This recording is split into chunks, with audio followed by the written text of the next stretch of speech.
ఎందువల్ల నిన్ను ప్రేమించిందో చిన్ని మనసుకే తెలియదుగా, నిన్ను మరవడం జరగదుగా.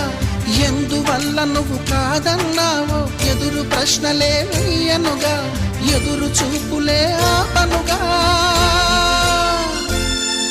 ఏనాటికో ఒకనాటికి నీ ప్రేమ సాధిస్తా. నిన్ను చూడాలని ఉన్నా, నిన్ను చూడాలని